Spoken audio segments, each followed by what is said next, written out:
Hi, this is Rob Heppell from FuneralFuturist.com, and today I'm with Nevin. Nevin, welcome to Funeral Gurus. Good to be here, Rob. If you could just introduce yourself to the viewers, please. Sure. I'm Nevin, Mann. I'm President and CEO of West Laurel Cemetery, Bringhurst Funeral Home in Valley Kinwood, which is just outside of Philadelphia. Okay, great.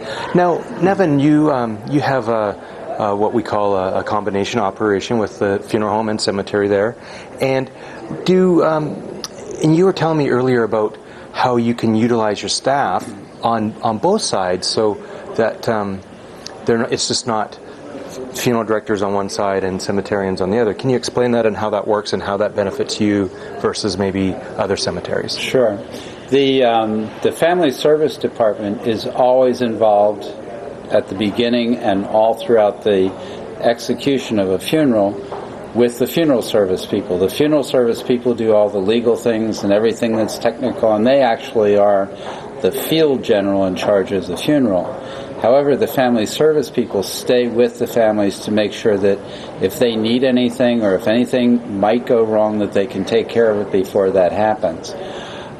The other thing that the family service people do is they make sure that after the funeral, because they've been participating in the at-need arrangement, after the funeral, they can go back and work with the families, make sure that they understand everything that they need to do from that point forward, make sure that they have all the assistance that they need, if it's for filing for Social Security information, filing veterans papers, closing down credit card accounts, stopping driver's licenses, and all that kind of stuff. So we really have an entire team, and when you put together the funeral service team, the family service team, and then all the people that we have working in the cemetery to do the burials, at any one point, a family that comes to us could be served by 25 people, all at the same time, who've been mobilized from the things that they do on a routine basis to focus on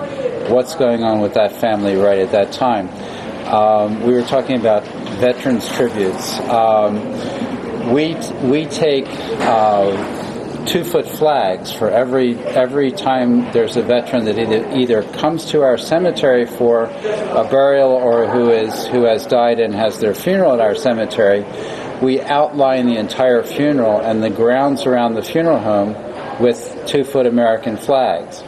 And as we're processing, and if they're being buried at West Laurel Hill, we process through what we call a Patriot's Walk, where we have a line of flags, and we, of course, if it's a veteran, we present the flag at graveside. So it's a really moving ceremony that everyone in our company gets involved to support and make it the best it can be. And it's just those little touches that help us honor someone's life, and sure, it takes a little bit of time to set them up, but the impact that it must have on the family and the other friends that are there just must be amazing.